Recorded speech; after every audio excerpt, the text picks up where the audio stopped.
What is going on, guys? Dave from Wake Up It's Football alongside of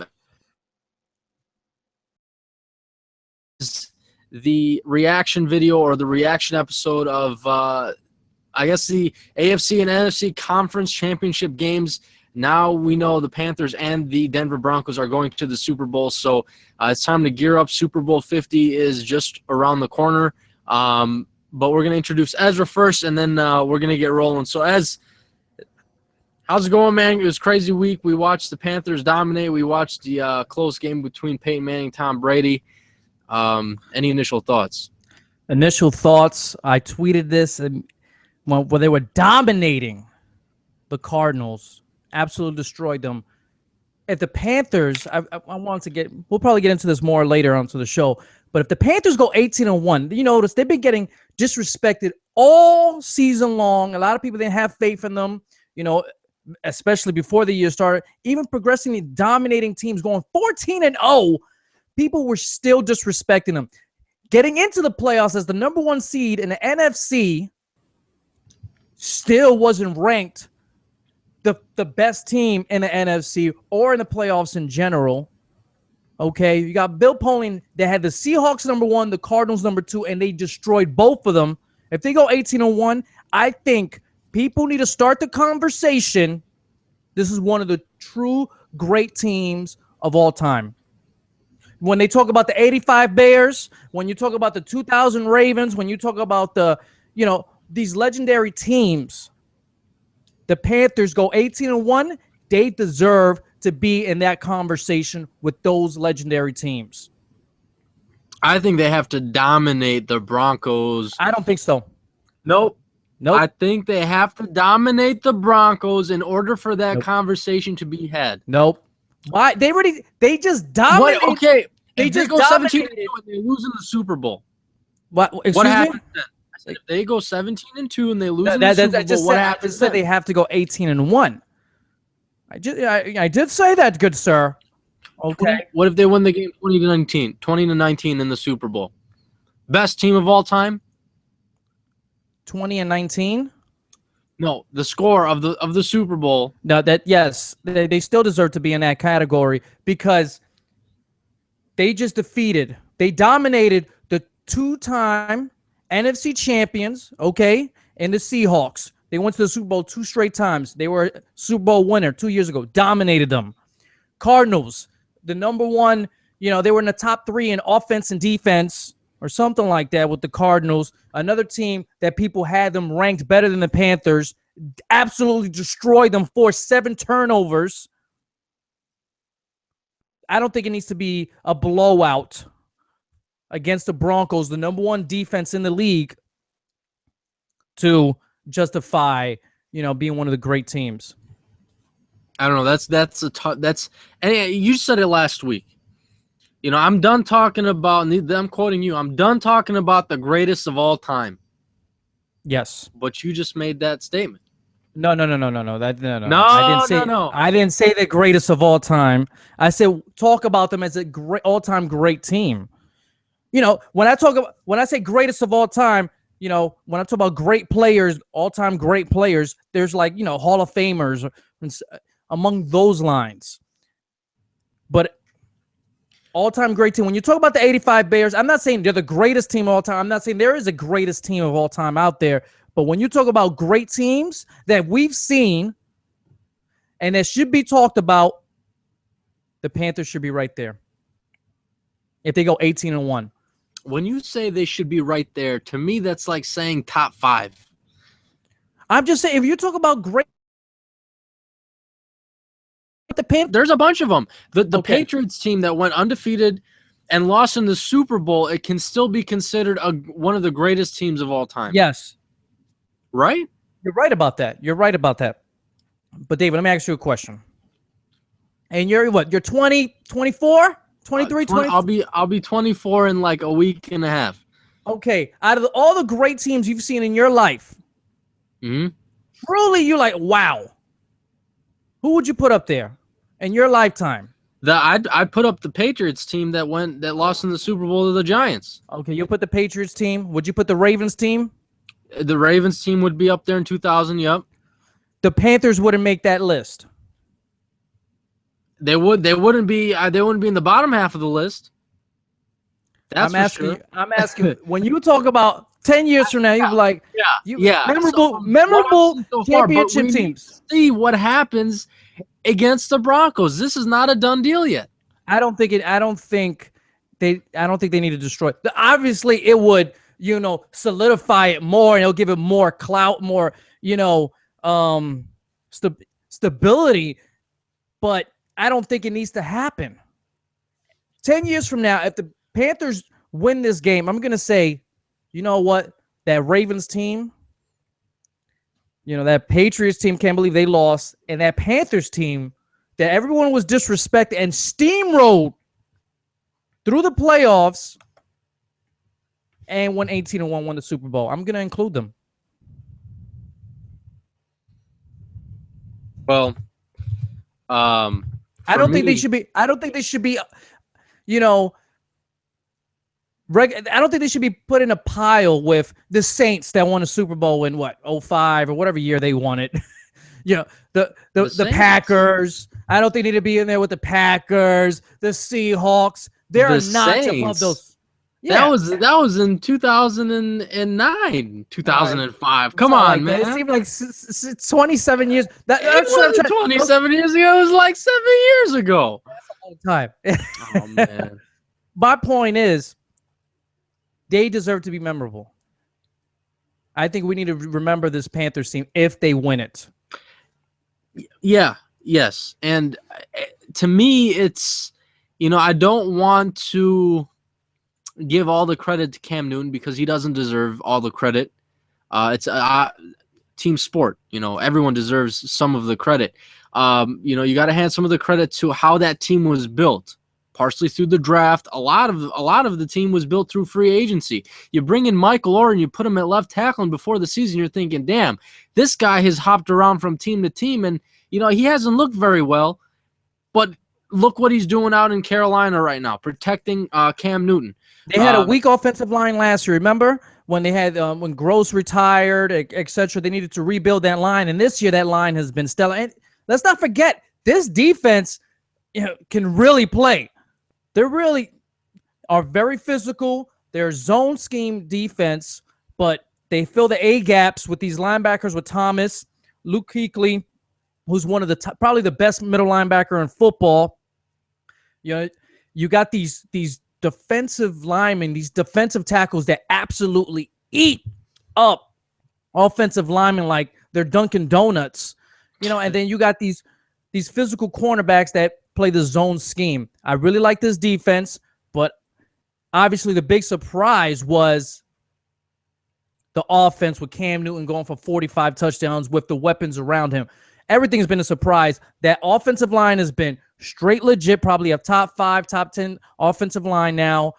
Cam Newton, put himself in an elite level, MVP, and 10 Ginn Jr. got 10 touchdowns. 10 touchdowns. Right. It's been a total team effort, but obviously the quarterback with 45 touchdowns is going to get a lot of praise and a lot of love, justifiably so. And that goes to the point where saying that Cam Newton can arguably be one of the most dynamic, if not the most dynamic quarterback to have ever played the game with his size, his height, his speed, his mobility, his ability to run, his ability to pass the ball, his ability to be accurate. He has all of the tools to almost make almost like a super quarterback. And it's something that we really have not seen before. We've seen Steve Young with his mobility at the time when it was a little different. He was able to win a Super Bowl or two. We've seen guys maybe like a Randall Cunningham in the past, or maybe like a Donovan McNabb. But to the stature in which Cam Newton has, he's the perfect mobile quarterback. He's finally what everybody's been envisioning. When Michael Vick came into it, Michael Vick was nowhere near as good as Cam Newton with his arm. Maybe for 6 games. Not close, I don't think. I don't think it's even close. 6 games in Philadelphia. Maybe for that, when he first got to Philadelphia, those 6 games that he looked like the perfect weapon. Cam Newton is the perfect weapon. Okay? Russell Wilson, he's getting up there. He had a nice stretch this year with his arm, and I love how these guys don't look for the run; they use it as a weapon. They use it as their it's Call of Duty. Their secondary. When you run out of ammo, or when it looks right, you gotta whip out the pistol. That's what they do.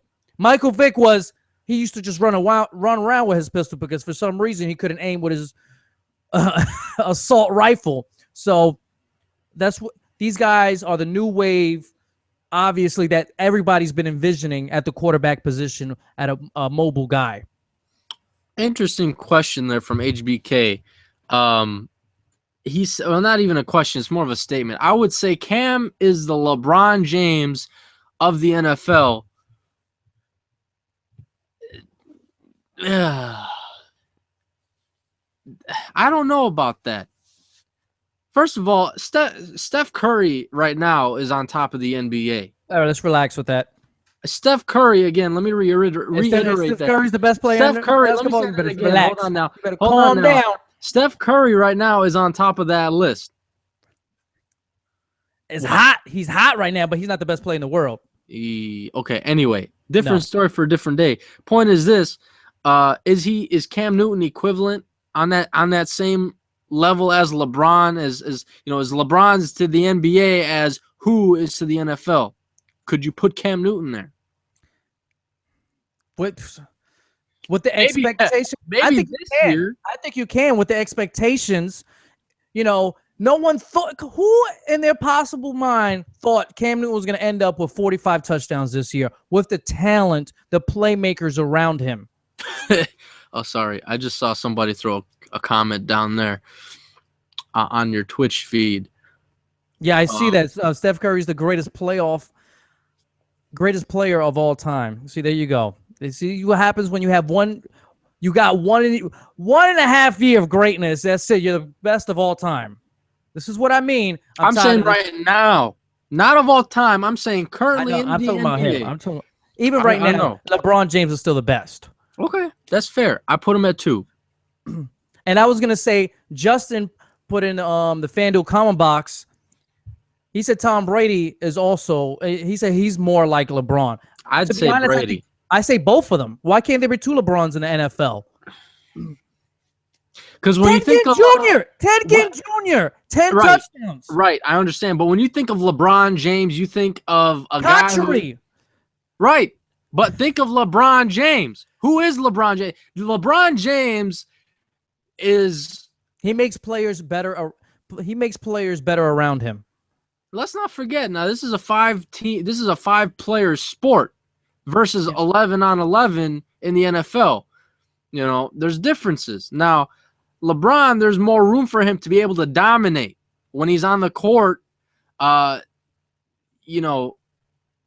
not the same as it is in football. I mean, you could have a left tackle slip on his own shoelace, hit Cam Newton, and have a defensive end hit Cam Newton the blind side and break his leg, all because of a left tackle accidentally slipped on, Plenty something. Of stuff like that can happen in basketball too. Both of you could go for a rebound and you step on your boy's foot, boom, shattered ankle, stuff like that. We're not talking about injuries here. We're just talking about the capabilities of just generating your team to another level. Okay, now let me tell you this. Here's the thing that I think trumps this conversation.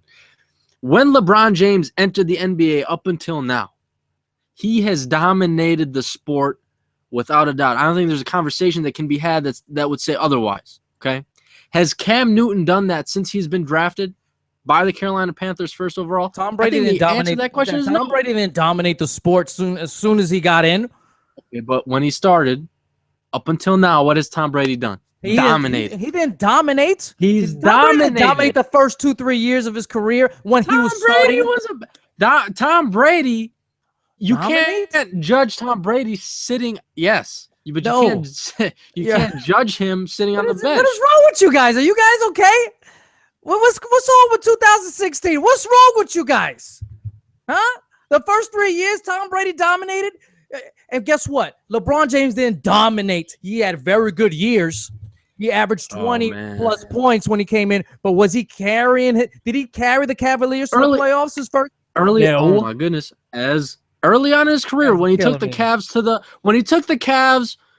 To the finals? To the finals. Sorry, that was probably his 4th or 5th year into the league. What is Cam into? I mean, he was still in his early 20s. He was in his early 20s. He was dominating, and he put that team on his back. If you took LeBron James out of that team. How old is Cam? Cam is early 20s. He's got to be, what, 25? 24, 25? MVP of the league. For me, soon to be MVP of the league.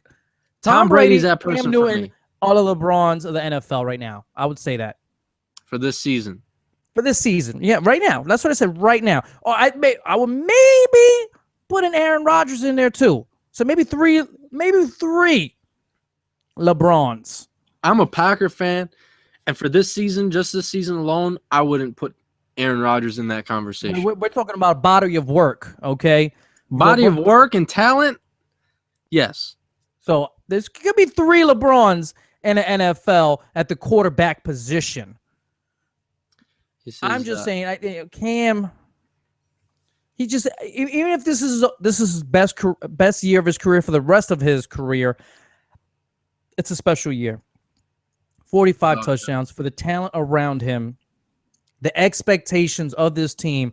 Truly, nobody outside of Carolina really believed in this franchise that they were capable of going 17-1 at this point and being the Super Bowl. To me, there's this unspoken there's this topic that has not really been hit on yet with this Panthers team, and that's the team chemistry, and not on the field. It's not when they're on the field and they're communicating, zone defense, all that crap. That's not what I'm talking about.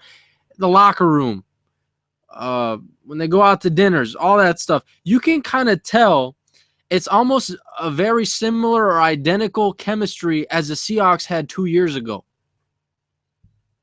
You'd see videos of this team in the locker room, guys just joking around. They're very loose.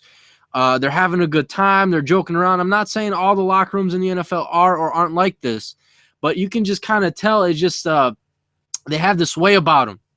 They just blend. They all blend in together. The relationships, from what I've been able to tell, kind of see is very positive. I think they feed off of that, and they just, if they're ever there's ever a bad play or a negative play, I'm sure that there's guys, hey, keep your head up, man. This is something we talked about. This is something we've, have already overcome or been able to overcome in the past, and we can, we got it. Small things like that, I think, can go a long way.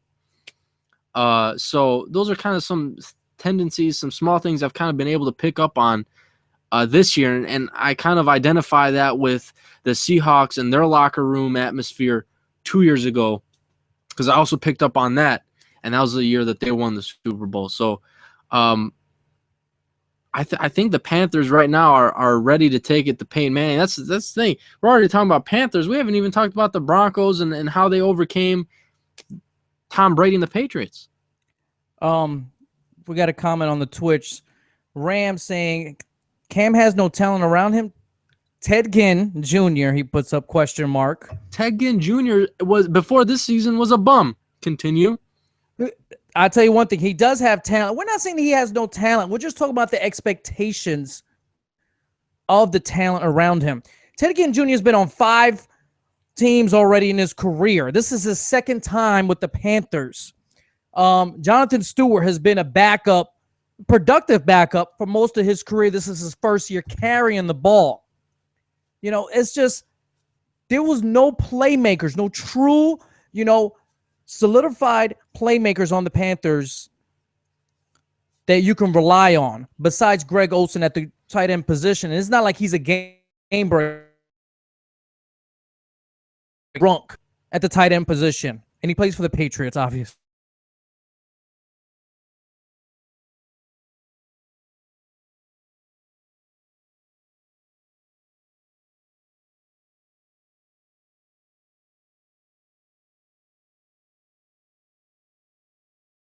And he was big time versus the Cardinals last week. Did you see him run down after that interception and get that tackle? incredible hustle, and you saw his talent right there. He was absolutely, you saw his speed, because who was carrying the ball from that interception? It was Peterson and was it Patterson? Peterson, the cornerback from the Cardinals. Patrick Peterson. He was the one with the interception, and Tinkin Jr. from the end zone comes back and tackles him. But I'm just saying, it's just Cam elevated them to another level. And you took him out. Hey, I'm not disrespecting the Broncos here. I'm just saying, if the Panthers go 18-1, because the Broncos are the AFC's #1 seed, the best defense in football. And what did I say they needed to do to beat the Patriots last week? They needed to hit Tom Brady. That pass rush, Von Miller came alive. Wolf had a big – everybody, that whole pass rush was on point. They had 20 hits on Tom Brady. Disrupt the timing, disrupt him, made him dizzy. I've never seen Tom Brady, look mortal like that. Just absolutely beneath the opposing team. They pushed their will on to the Patriots. Remember when a couple years ago they said the Broncos are soft? The Broncos, are they tough enough? I think those question marks are absolutely out the window this year, and they proved it against the Patriots. That was the key to defeating the Patriots. They executed, dominated the line of scrimmage, kept it a low-scoring game, and that's what they need to do again, and have a containment of Cam Newton in the Super Bowl. Logan there also says that sorry, I forgot what the comment said. I can't even see it now. The last comment said. He said Von Miller made himself a rich man after that game. I think he was going to be a rich man no matter what, even if he didn't have it. He probably was, but he's a pending free agent now, and I don't think the comments helped this week. If you guys haven't seen what Von Miller said, you guys can go check that out after the show, or if you guys doing whatever, check it out. See what Von Miller said about Tom Brady and some extracurriculars there. But I think that defense for Denver, like everyone was saying going into that game, if Denver has any shot of winning this game, it's going to have to come down to that defense. Forcing Tom Brady to make mistakes, forcing turnovers, allowing Peyton Manning to, have a couple extra opportunities at scoring some points and generating some offense. And I think that's what ended up happening. But it was a great game. It was 20-18 was the final score. Yes. It was, another Tom Brady, Peyton Manning showdown, and it probably was, in my opinion, I think it's going to be the last one that we're going to see. We've all, and if you haven't, we've all kind of heard those comments now that Peyton Manning made to Bill Belichick, telling him that it's going to be potentially his last rodeo. So we'll see. Personally, I'd like to see Peyton Manning win 2. Win one more, so that everyone can just kind of quiet down on Peyton Manning is not one of the best quarterbacks of all time, because in my opinion, he is. And for whatever reason, you need the rings to solidify that. And if he gets one more, which, solidifies what? It solidifies the fact it'll shut those people up who are saying he's not the best of all time. When you come to the table and you tell them, look, I think Peyton Manning is the best of all time with 1 ring, they say, well, he only has 1 ring. Come to the table and he says, well, now he has 2 rings. They'll say, okay, an argument can be made.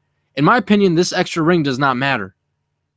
But the only reason why I want him to win it is so all these doubters, all these haters, whatever you think about Peyton Manning, it'll kind of shut them up in that respect.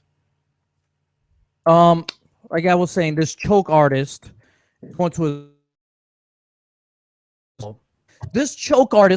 his fourth Super Bowl, which I was born off on Twitter that called Peyton Manning a choke artist, and people were still saying, if he loses this, he'll be 1-3 in the Super Bowl. And before I continue on that, the little fishy NFL analyst on YouTube saying The run games is the best. He's talking about the Panthers. The run games is the best in the league. They have one of the best O-lines in the league. No one cares to mention.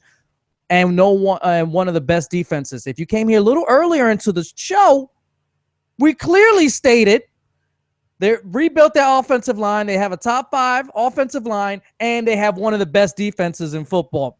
So maybe someone else is saying that, but here in the Red Zone Blitz, you get down to the down and gritty, okay? We said it, homeboy. And number 2, a homegirl. I don't know what the little fishy. You could be either or. It was probably me because I said Ted Ginn was a bum before this season. Which has nothing to do with offensive line or defense, but whatever. But back on Peyton Manning,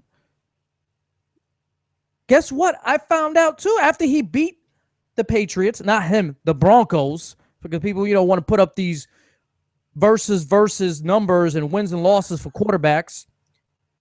Didn't Peyton Manning go? Now he's 3-1. 3-1 versus Tom Brady in the AFC Championship.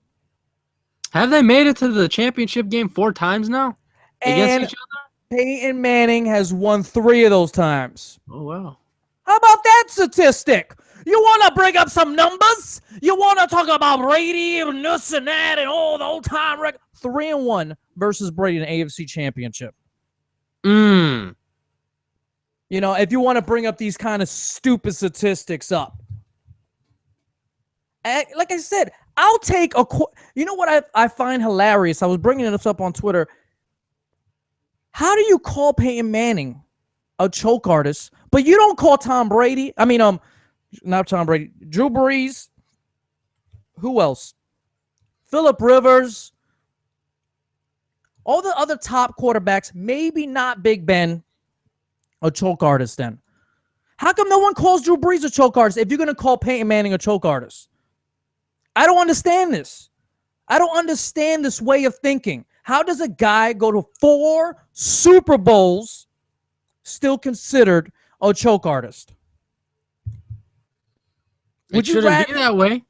Would you rather him lose? I don't understand. Rather him lose before the Super Bowl? It's like when people call LeBron James a choke artist. Oh, man, he's 2-4. He's 2-4. He's 2-5 he's 2 for 5 in the finals. He's got 2 championships. He's been to 5 finals. He's a choke artist. It's straight asinine to me. I just don't the way I think the hypocrisy that goes around in media and in people's minds makes absolutely no sense. I'll take that 3-time loser. Well, no, I'm already predicting that the Panthers are going to win. I said 3-time loser in the Super Bowl over any, most people. I don't want to go there yet because I might have the Broncos. I'm leaning towards the Broncos to win in the game. I'm going to take Carolina. Okay. And why not? Carolina's been steamrolling guys. Just absolutely taking it to the beginning from the start of the game. And you want to talk about Peyton Manning being this choke artist? People out there, for whoever thinks Peyton Manning is not the best of all time, fine. Okay, he's maybe not the best of all time. Top 3, top 5, you can put him in that conversation. If he wins this Super Bowl, regardless of whether he, ends up retiring after this game or comes back next season, you have to start talking about him being the best of all time. For the doubters. I'm talking about the doubters now. Because we're talking about... I won't do it. Okay, but you're talking about going up against a Panthers team in which, for the first 20 minutes, we glorified as arguably one of the best teams ever. Cam Newton's dynamic. They got this badass defense. The offensive line is rejuvenated. Look at Ted Ginn Jr. and Jonathan Stewart and Greg Olsen and Jericho Cotchery, his 77-year-old looking self.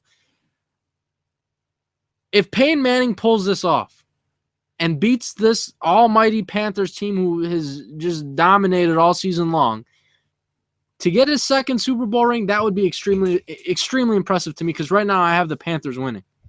I have the Panthers winning. And the only statistic that's going to trump that is the fact that out of the 11 teams that have gone into the Super Bowl with the number one defense, being the Denver Broncos this year having the number one defense, the record of those teams in the Super Bowl are 9-2, which tells you that when you go into these games, it's defense, man. It's all defense. It's a different era, though.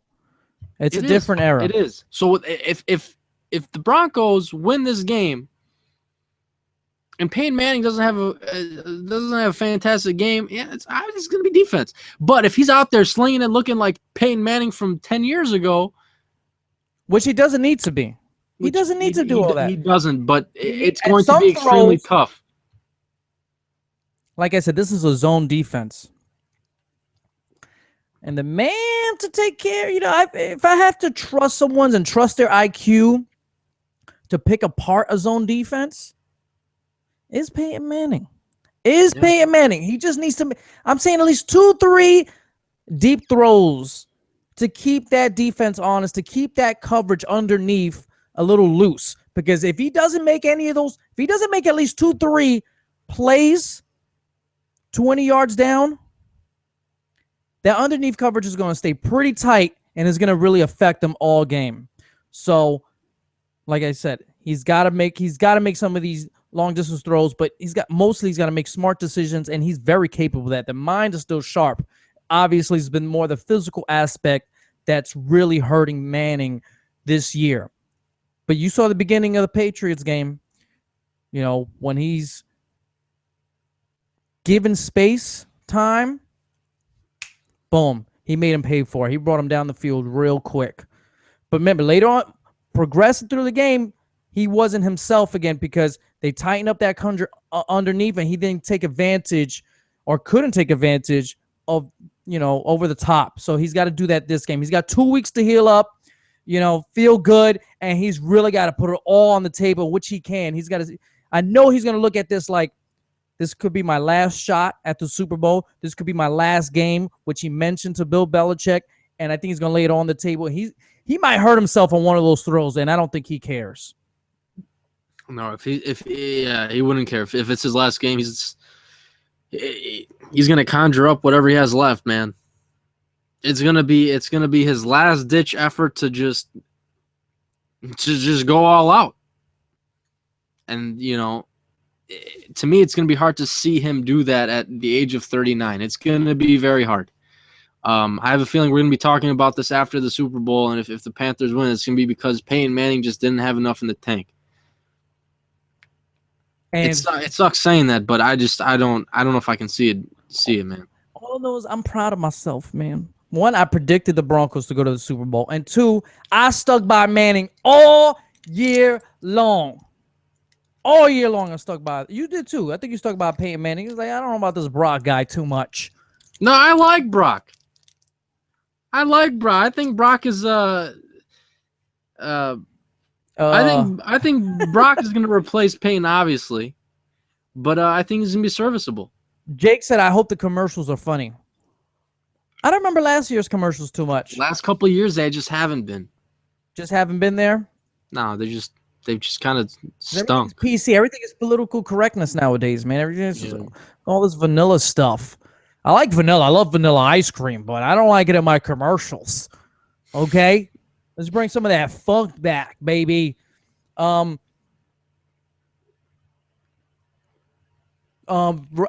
Ramsey and the Twitch said that Cam Newton came out with some comments today saying he don't have the direct quote, but I guess he's paraphrasing. Cam said that his skin color scares people today. Yeah, it's called racism. And guess what? It's still alive today in America. And it's not in America. Yeah, everywhere. The whole world. The whole world. So, yes, some of his haters are racist. But a lot of it, too, our boy, James Carter TV, YouTube channel, okay? He was the originator here with you on the Red Zone Blitz. He doesn't like Cam. And if you guys don't know, James Carter is African American himself. He doesn't like Cam because of his excessive celebrating, especially after a first down. Which me and James Carter got into a little bit on Twitter. Still love him. That's my guy. But some people just don't like him because of his smile, his energy, his emotions on the field. They don't like a guy that's, out there. Yeah, but that's also a thing that rubs people the wrong way. And I've also heard that some people want Cam Newton to lose the Super Bowl because of his excessive celebration. Well, don't bother me. It doesn't. I know it doesn't bother you, but it bothers other people. I know it does, and I don't. To each his own. You want to have that opinion? That's cool. You want to. But I'm not gonna have that opinion. Yeah, I think it's fine what he does. I like to see that. I like to see emotion because I'm that type of guy. When I don't, like I was saying, if I'm playing against you, David, and Mario Kart, you better expect trash talk. You better expect dancing. You better expect smiling in your face. All that, and that's on the first lap. Okay? Yeah, but you know what though? Logan 420 down in the comments says, "Act like you've been there before," and that's more my style. That's your I'm style. gonna sit there and look, but listen. Here's the thing. I'm gonna beat you in Mario. I'm gonna beat you in Mario Kart, and on that last lap, when my guy crosses the line, right? I'm gonna just sit there in silence. I'm gonna let the silence do the talking. And if I win, you might get the DX. Oh, you might get the DX at the end. Okay, you will get that in Connect 4. So you think I'm gonna blame a guy? You think I'm gonna blame a guy that gets smacked around by 300-pound men at full speed to put a smile on his face, to do a little shimmy, to do a little dance, a little dab? Huh? It don't bother me. Act like you've been there before. Act like you're a defensive player and stop him. Okay? You don't want to see him smile? You don't want to see him shimmy? You don't want to see the dab? Stop him. That is your job. That's why you get paid millions of dollars. So I'm not allowed to, and this is his job. Remember that. Do you smile at work, David? Do you talk to your coworkers? Do you joke around a little bit? Yeah, every once in a while. All right then. So I don't understand people. It's just if he wants to have a little jazz to his flavor, let him have a little jazz. That's just me. I don't because you know what? I think of myself. That's what fans never do this when it comes to athletes. They don't look at themselves. That's not true. Some people put themselves inside of certain athletes. They're like, if I was out on the field, I'd be that player. If I was out on the field, I'd be that player. I'm not talking about that kind of thing. I'm talking about these people don't understand. These people are human. They have emotions. They have everything. Well, to me, I don't care what Cam Newton does. It's all subjective. It doesn't bother me. Subjective. That's right. If you want to be Tim Duncan, during Mario Kart, that's fine. Tim Duncan, to me, he's the best player I've ever seen. I think, in my opinion, he's the best player of his era. I got no problem with his style. He don't want to do anything. He don't want to show any emotion. Don't forget though. Don't forget now. He wants to do this. That don't bother me. You know what we've all forgotten about? Last year and 2 years ago, all these antics that he had where they would lose, and he just didn't look like a good leader. He would come in the post game press conference, whatever, put his hands on the podium, look around like this, didn't really want to answer the questions, gave stupid answers. It was a little immature, and everyone's like, well, when the hell is Cam Newton going to step up? When is he going to finally play to his talent and lead his team to a playoff game? Lead his team to a playoff win. Do some damage in the NFC. This was the year. But don't forget, he has definitely had some growing pains. So, yes, of course. He's a young man. That's fine. Justin brought up, he just reminded me of something. He said, I don't mind it. It's like when Sherman used to trash talk. A lot of people don't like Sherman because of that. He just brought up something that I thought about before. People have no problem with trash talk mostly, right? Do you have a problem with trash talk in sports? Athletes do it all the time. For the most part, no. Okay, most people look past trash talk. Most athletes do it. Not all. Most athletes do it. And people look past it. Because why do we let that happen? Because you're trying to get a competitive advantage. You're trying to get into a player's head when you trash talk. Am I right, David? That's most of the reason they do it. Right. It's all mental. It's all mental. So when maybe part of Cam's game, showing his emotion, dancing, this and that, and he knows this bothers people, and we clearly know this bothers people. This could bother players because they're people also. They're human beings with emotions, people. Remember this. Maybe that's part of his trash talking. Maybe that's part of him, getting into the mind of his defensive players. And then you got the complete opposite with Peyton Manning. Peyton Manning, he's just going to kill you with his IQ, his football skills, all the talking on the field with his arm. And he's going to hit you with some kind words, a little sarcasm after the game, if anything. It's total opposites. And I have no problem with either or. They're both, Cam Newton, fantastic year, MVP. Peyton Manning, arguably the best quarterback of his era. And I got no problem with it. Well, I don't either, but I'm trying to figure out, what's left to be said about this matchup and, whether we're going to be able to even do a Red Zone Blitz next week because, there's only so much that can be said. But between these two teams, I was thinking about this. Which defense would you rather have right now? Well, the Broncos. I'll have the honestly, I was thinking Carolina. I believe in pass rush, Yeah, but it depends the formula because, like I said, Panthers have a zone scheme defense. The Broncos have, press coverage, get after the quarterback defense, and that's just my preference. I like, when you hit the quarterback, no matter what type of quarterback he is, it's a success. That's a formula. A quarterback can't throw for a touchdown if he's on the ground. You disrupt the time because football is all about timing. And you disrupt timing, even Tom Brady, all his greatness in that fantastic system, when their timing is disrupt, you didn't see it. You didn't see Julian Edelman with 13 catches. You didn't see the underneath, those slants, those posts, those curls, back to the shoulder throws they do all the time. It wasn't effective at all because he got hit 20 times. So I'm going with the Broncos, man. They've been on fire all year, that defense. And I love the press coverage. You got to like their cornerbacks too. Robley, Talib, TJ Ward. They were laying some hits in that game.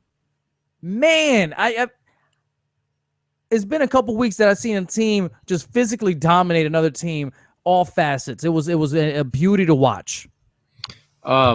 There's a question down in the comment box says, who's going to be the X factor for this game? I'm going to say probably Denver's inside linebackers between Danny Trevathan and Brandon Marshall. It's one of those things where they're in the middle of that defense and they have to be able to contain the run game. Carolina, again, one of the most lethal teams. I think they might have been the best rushing team in the league this year. If they want to halt that offense, they want to stop them in their tracks and make them more one-dimensional. The middle of that defense needs to step up, even at nose tackle, like a Sylvester Williams maybe. The middle of that defense needs to step up, stop the run, stop Cam Newton, stop Jonathan Stewart, make them one-dimensional, and go from there.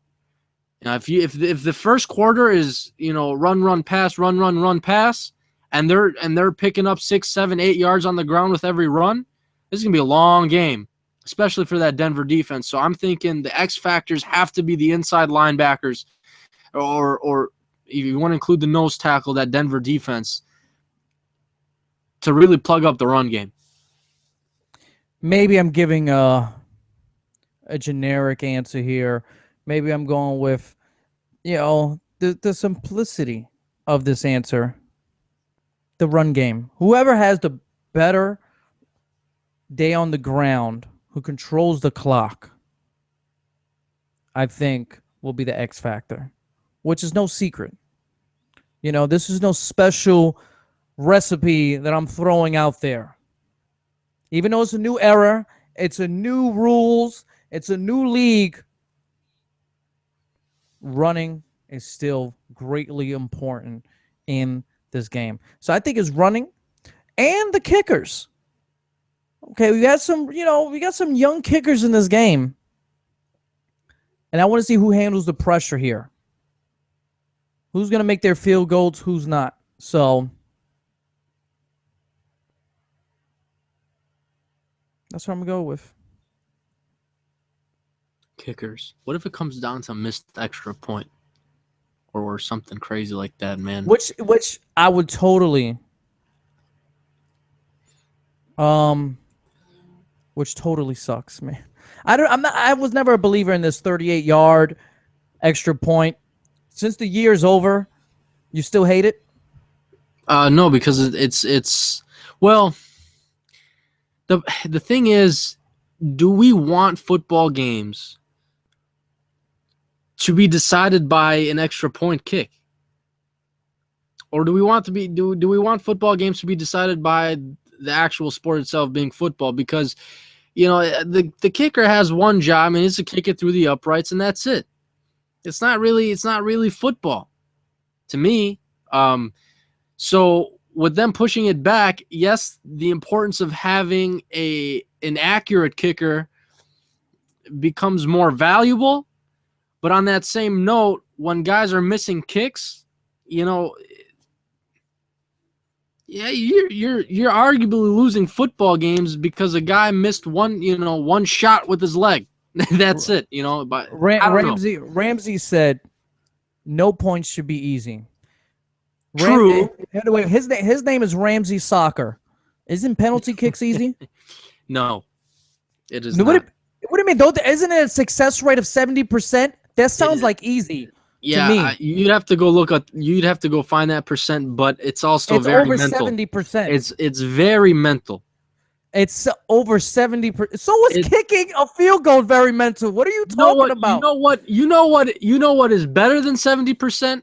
The field goal kicking percentage for one-pointers this season after it was pushed back. That is still better than penalty kicks. So I don't know what you're talking about, 70%. We're not talking about what was a better percentage. I'm talking about what 70%. That's a success rate. That is a success rate.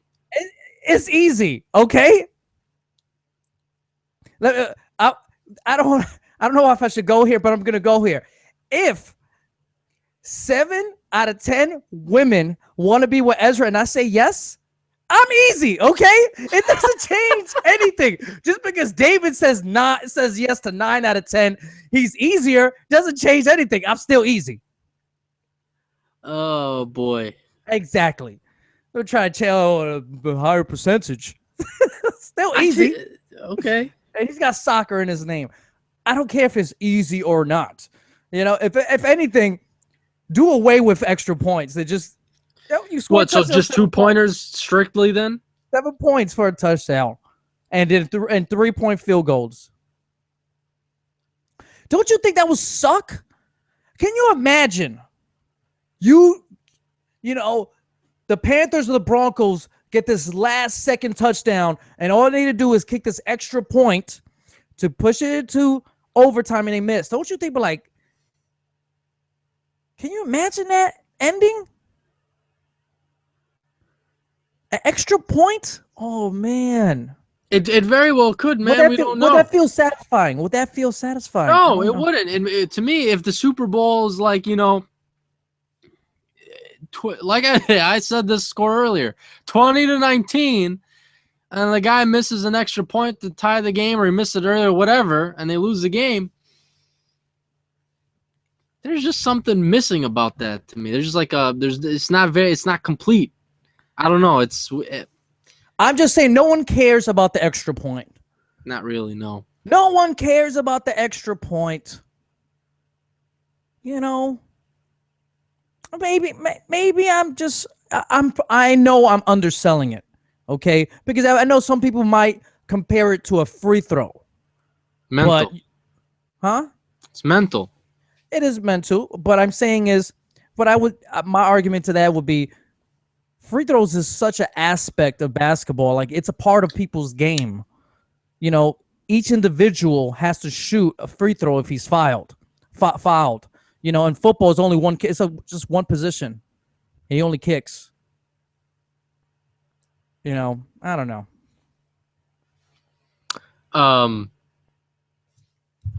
I'm thinking that let me just head down to the FanDuel comment box real quick. HBK does, throw out the fact that the Vikings lost on an extra point. But he said the Vikings missed field goal. Sorry, they missed a field goal. That was an extra point. That was a missed field goal. But it was closer. It was closer than an extra point. Extra point. I understand that. But you think he missed because it's a mental thing? To me, it was mental. It had nothing to do with the laces facing his way. That's a mental thing right there. The pressure got to him. It wasn't the cold, because previously in that game, that's how they got 9 points. I bet you if it was an extra point, I think that would have lessened the pressure for him, and I think he would have made it if it was an extra point.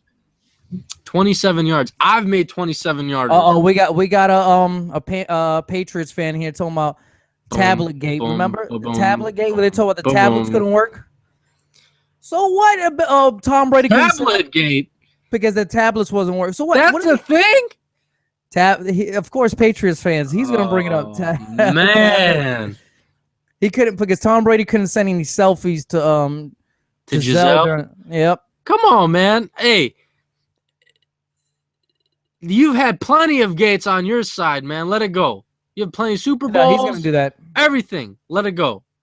Leave it alone. No point in stressing about it.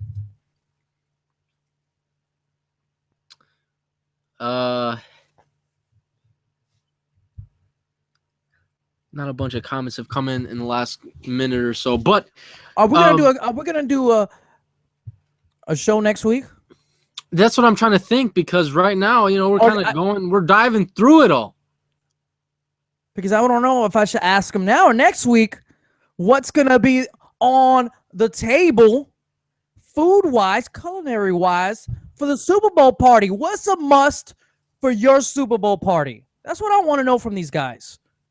What's a must? Oh, that's a great idea.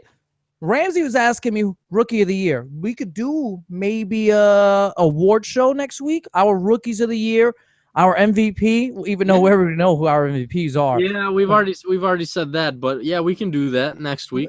Maybe we could do that next week in an award show. So I won't answer Ramsey now, and maybe next week we do that. But as for the food, man, my answer is always gonna stay the same. It's never gonna change. It's chicken wings. Look at that. I gotta have some chicken wings, man. Got some buffalo hot wings, baby. Baby, you don't like them hot? I know you like them hot. I love them. Barbecue, hot, lemon pepper. You know what? I must admit, even though I didn't say it out loud, I was racially profiling there because I was just come on. You don't like it hot, David? You don't like it hot? That's not a racial thing for me because it's not spicy in my culture. I know. I'm just spices is in your culture. Am I right or wrong? No. No? Okay. See, I just racially profiled. You know what I'm saying? I don't even know what. Matter of fact, I don't even know where you're from. Where are you from? Palestine. I was born in Wisconsin. Wisconsin. Oh, did you see that newscast with that guy? Yes, sir. With the because of the northeast storm. I don't know. I don't know if he was in New Hampshire or somewhere. And it was this guy shirtless during a live newscast in Nashville. In Nashville, there we go. And the anchor turns around and he says, "Aren't you cold?" He said, "Nah, man, I'm from." He says, "No, Wisconsin. I'm from Wisconsin." Man, this is nothing. Shirtless. There's a snowstorm coming. I'll tell you what. I'm guilty of that, man. I'll You go around shirtless? No, not completely, but I'll go outside in shorts when it's like 0 degrees outside. So you wear half shirts? You wear half shirts? I'm talking about when I wear shorts and I'll go outside I've shoveled outside in shorts before. I've got to get the mail out in shorts before. I can only think of you in half shirts. I'm sorry. It's a thing. It's funny because like you'll see like I saw a video more recently. It was the most hilarious thing I've ever seen. It was a news broadcast from like a couple years ago out in I think it was the Los Angeles area, and it must have hit like 55 degrees. They got full snow jackets on. They got gloves, and has like, man, it's so cold out here. It's like 55 degrees. If it was 55 degrees outside, I'd be in a t-shirt and shorts playing football. They're in gloves. They're like, man, the leaves are rolling across the street. It's gonna get real cold, man. It got down to 50 yesterday. I was like, wow, 50 would be a dream right now because it's like negative 7. 50, I could go outside in 50 degrees with shorts on to play football. That's nothing. I just came from the gym. That's why you see the guns out right now, and it's about 30 degrees, and I was walking out from the gym in and out. We got pizza. We got a couple pizzas. A Big Worm said Manning didn't score touchdowns when the tablets went back up. When do you know? No, Big Worm right now, apparently, according to Big Worm, he's on the sideline with the Patriots. He was chilling with them. He's like, they stopped working. And how many man scoring points? And let me ask you a question. Why don't you tell your Patriots to get more than one tablet? How many tablets stop working at the same time? Why do you got one tablet for? Stop being cheap. Stop spending all your money on cameramen on the sideline and get more than one tablet. I don't think I'm gonna get pizza for the Super Bowl. No, I don't want no pizza for the Super Bowl. Buffalo wings, that's a must. Oh, but then again, I am going to the same day that the Super Bowl is happening. I will be celebrating New Year's Eve for the Chinese New Year. So I'll be having a lot of, that's interesting. I will be having Malaysian food and Chinese food. So I'll probably be the only one here screaming during the Super Bowl, but that's okay. Are you celebrating it with a certain somebody or a group of people or what? I'm celebrating it with my lady's family. So yes. So if you don't mind me asking, maybe I can ask you this later, but is she Malaysian? Yes. Yes. I don't think we'll be celebrating Chinese New Year. She was Puerto Rican like me. I'm just making. Let's go to our family's house. Let's celebrate Chinese New Year. All right, let's bring out the sazon. Let's bring out the panini. She's Mexican, so no, we gotta have tacos for the Chinese New Year. No. Yes, she's Malaysian. Yes, I'm gonna go there and celebrate it. Oh man. With okay. Her family. During the cool, Super Bowl. Good for you. But I'm gonna bring some hot wings though. Yeah, man. I need to do that. Wingstop. Forget Buffalo Wild Wings. Gotta go to Wingstop. Get me some Wingstop. That's what Rick Ross, right? Rick Ross owns the Wingstop, doesn't he? Yes. So does Troy Aikman. Oh, my bad. Oh, Rick Ross and Troy Aikman getting it in. That's a tag team duo right there that you can't mess with. That's a chicken wing duo right there, man. Someone said, Panthers God said, where's the Pro Bowl draft talk? Hey, I am for one that does not give. Man, I much rather clean my toilet than watch the draft, the Pro Bowl. Well, I actually I came home from work, grabbed some food, sat down, turned on ESPN, and that's what was on. So I was like, oh yeah, okay, well this is interesting. I haven't watched anything Pro Bowl related, and I'd say a good 5 or 6 years, because I don't care about it either. I'll have to say they've stepped it up this year a little bit. They had, the little ticker going down, Jerry Rice's pick, this guy, Michael Irvin's pick, this guy, and, the little ticker, and they got highlights and stuff. It was almost like the draft, but not really. I'll give them that. They stepped it up a little bit. It was a little more appealing. So I saw the commercial 3-4 days ago. My interest level went absolutely. I probably decreased. I think it's the absolute most worthless thing. I'd much rather watch I think it was an MTV. They used to have the celebrity flag football game. What Nelly used to always dominate. I'd much rather watch that. I mean, by far than the Pro Bowl. Here's the problem. The problem with the Pro Bowl that's never ever going to be fixed is the fact is the effort level. If the effort level was at 100% and however many players on both teams actually gave a crap, and we're watching the best talent versus the best talent, then I think it would be obviously a lot more appealing. Everybody's a Pro Bowl. It's like Oprah's out there. Pro Bowler, Pro Bowler, You get a Pro Bowler, Pro Bowler. Right. Nobody wants to play in the damn Pro Bowl. It's not even that. It's the fact that they don't want to get injured. That's Why true. would you sit there and get hurt for a meaningless game? I'll tell you one thing. I would go to the Pro Bowl if I was in the NFL just so I could go to Hawaii.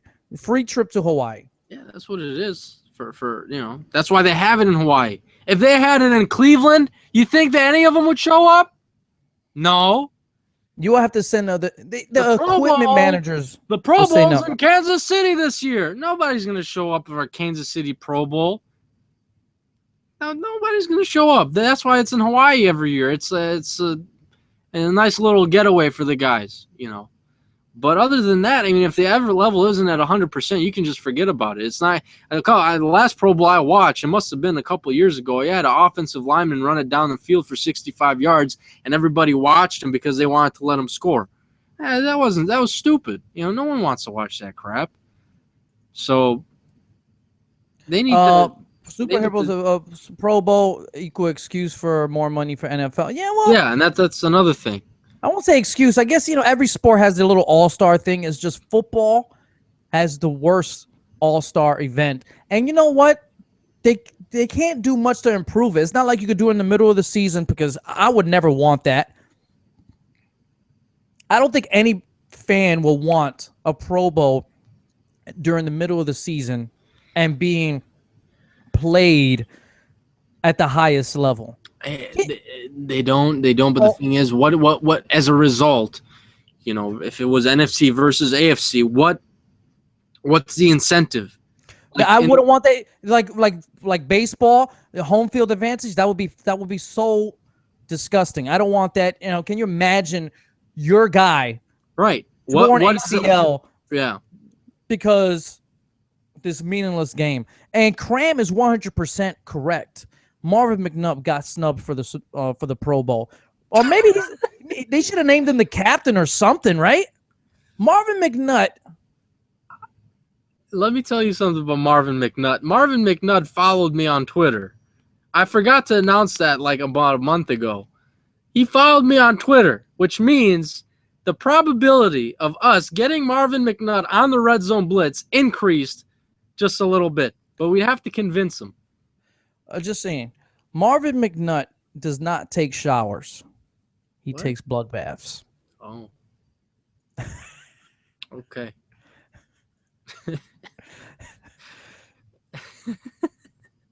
Marvin McNutt. I know this is a different sport, different subject, but I'm going to just say this. I don't know if there's, because I spoke about baseball for a second. I'm reading this article right here. Jim Bonin of ESPN projects that Bryce Harper could receive a 14-year deal worth $407 million. How old is he? Oh, 23? That would lock him up to 37. Look, honestly, $407 million. That's a fantastic deal for the team. Do the math on that. I think that's a good deal for both sides. They should just take it. Boom. Run with it, Bryce. 14-year deal, that's never been done in the history of sports, I don't think, right? What, a 14-year deal? Yeah. I don't know about 14 years. There's been and baseball, if you're talking about the three major sports, no. I know it's been done somewhere, I believe. Maybe about hockey. I think hockey be having some crazy deals like that. But baseball, no. I think it was a 13-year deal in baseball. I think Mike Stanton got something like that. Something ridiculous like that. 14 years though, man. That's a long time. It's a lot of money too. Anyway, we may have to cut the show a bit short tonight just because I have various things I have to do tonight, some other obligations. But next week, like Ezra mentioned earlier, we are going to do an awards type of show, Rookie of the Year, MVP, all that kind of stuff next week before the Super Bowl. So it should be next Wednesday, 9 p.m. Eastern, 8 p.m. Central Time, right here on the Red Zone Blitz, as we'll be broadcasting also on Twitter as well, or Twitch, I believe. So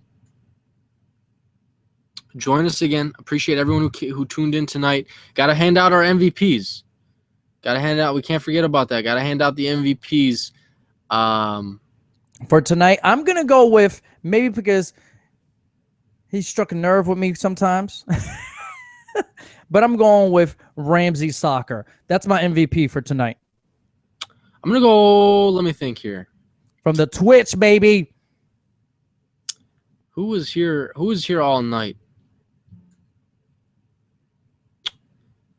I might go with HBK. HBK brought it tonight, I thought. He had some good questions. He brought up some topics that allowed us to kind of give our 2 cents on it. And, I'm going to give it to HBK tonight as the MVP. Appreciate everyone who tuned in, though. Andrew Kim. Oh, man, there's a bunch of people. Super Hippo. There's Panthers God, Black Mamba, Jamex, a bunch of people. If I didn't mention your name, there's too many. I'm just raising them off right here. So appreciate everyone who tuned in on YouTube as well as on Twitch. Ezra's, broadcasting there as well. So next week, tune in. Look out for us on Twitter as well. If you guys want to hit us up, mention our names, hit us up on Facebook, ask us questions. Yeah. We'll talk football with you guys. I'm always on Twitter. Holla at your boy. Even if you don't want to talk football, you want to curse me out just for the hell of it, do it. I like it. It's interesting to me. I got a message from I think someone who's watching on.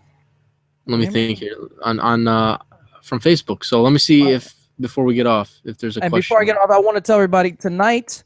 You guys make. I'm broke because of you guys. Okay, which is fine though. I enjoy this. I love doing this. I want to continue doing this as long as I can. I am going to buy some new equipment tonight so we can have some call-in capabilities with me and David. I could do it solo right now, but I can't do it during the Red Zone Blitz because, it's just not working out. I don't have the right equipment. So I'm going to buy some new equipment. I don't know if it will be ready by next week, but look out. Call-ins will be happening for the Red Zone Blitz. We want to talk to you guys, man. We've been trying. It was probably a year ago we tried to do this, and it just fell through. They implemented a new program, and it didn't work. Yeah, remember that? We tried some program here. It was some program on here, and it just did not work. And we're like, man, we're gonna get calls, man. We're gonna start talking to you guys. Nope, that did not happen. So we're gonna try. And Ezra's gonna try. I'm not. Ezra's the mastermind with this. So yeah, Ezra and Master in the same thing. I don't know if all that, but but hopefully we can see if we can hook that up. But again, thanks for everyone who tuned in. Join us next week again, 9 p.m. Eastern, 8 p.m. Central Time for the Red Zone Blitz, breaking down MVPs, rookies, Rookie of the Years, all those kinds of awards and all that good stuff. I'm Dave from Wake Up It's Football. That's Ez from Idiot Ezra. And we're out. Later, guys.